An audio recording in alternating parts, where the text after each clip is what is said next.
Proses pencernaan pada manusia dimulai di dalam mulut.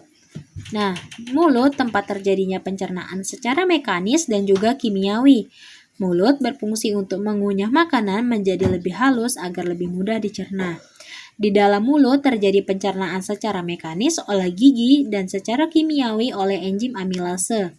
Gigi yang terdapat di dalam mulut memotong makanan menjadi potongan-potongan kecil.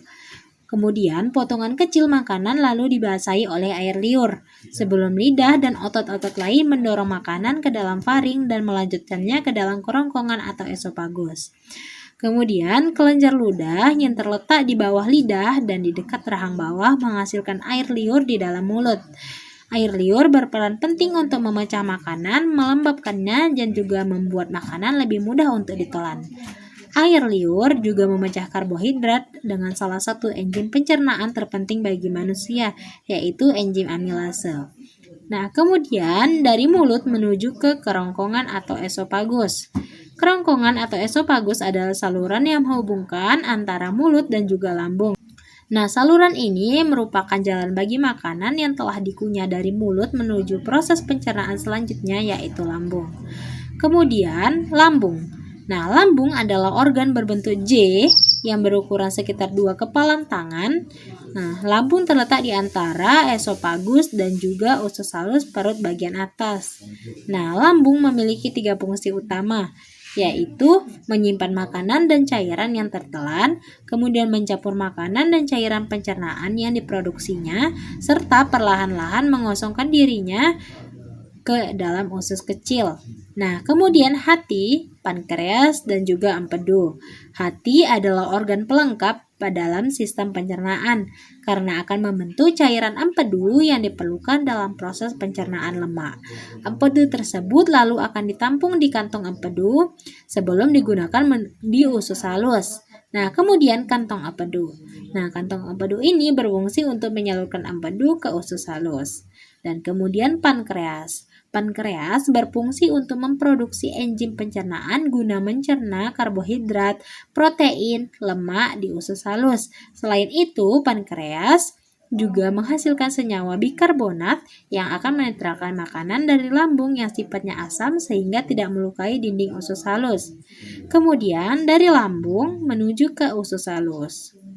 Usus halus adalah saluran kecil selebar 2,5 cm dengan panjang sekitar 10 meter. Usus halus terdiri dari 3 bagian, yaitu duodenum atau usus 12 jari, jejunum atau usus kosong, dan ileum atau usus penyerapan. Nah, proses yang terjadi pada usus halus di dalam sistem pencernaan manusia yaitu proses penguraian makanan menjadi bentuk yang lebih kecil telah selesai di sini. Kemudian kelenjar pada dinding usus halus mengeluarkan enzim yang memecah pati serta gula. Nah, pankreas yang mengeluarkan enzim ke dalam usus kecil yang membantu memecah karbohidrat, lemak, dan juga protein. Hati yang menghasilkan empedu yang disimpan di kantong empedu. Nah, empedu membantu melarutkan lemak sehingga dapat diserap oleh tubuh. Kemudian usus halus menyerap nutrisi dari proses pencernaan. Dinding bagian dalam dari usus halus ditutupi oleh tonjolan yang disebut dengan villi. Nah, tonjolan-tonjolan ini meningkatkan luas permukaan usus halus secara besar-besaran sehingga penyerapan zat gizi lebih maksimal. Kemudian dari usus halus menuju ke usus besar.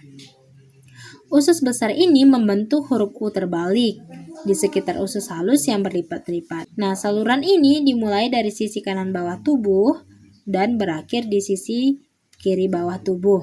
Nah, panjang usus besar sekitar 5-6 meter dan terdiri dari 3 bagian, yaitu sekum, kolon, dan juga rektum.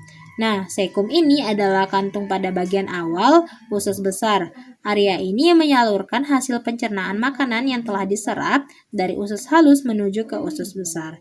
Nah, kolon ini adalah tempat cairan dan garam diserap dan juga memanjang dari sekum menuju ke rektum.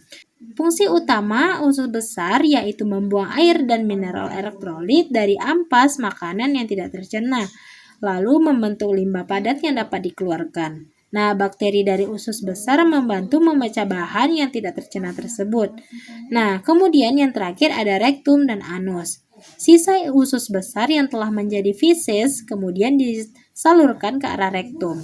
Nah, rektum ini adalah bagian akhir dari usus besar yang berfungsi sebagai tempat penampungan fesis sementara sebelum dikeluarkan dari tubuh. Kemudian saat rektum sudah penuh, otot-otot di sekelilingnya akan terangsang untuk mengeluarkan fesis. Inilah yang membuat kita merasa mulas dan ingin membuang air besar. Nah, fesis nantinya akan dikeluarkan menuju anus. Kemudian yang terakhir adalah anus. Nah, anus ini merupakan bagian paling akhir dari saluran pencernaan manusia yang berbatasan langsung dengan lingkungan luar. Nah, fungsi anus tak lain adalah sebagai tempat keluarnya fesis. Otot-ototnya bisa berkontraksi di bawah kendali untuk mengatur keluarnya fesis. Nah, itulah sistem pencernaan pada manusia. Proses pencernaan pada manusia dimulai dari mulut dan berakhir di anus.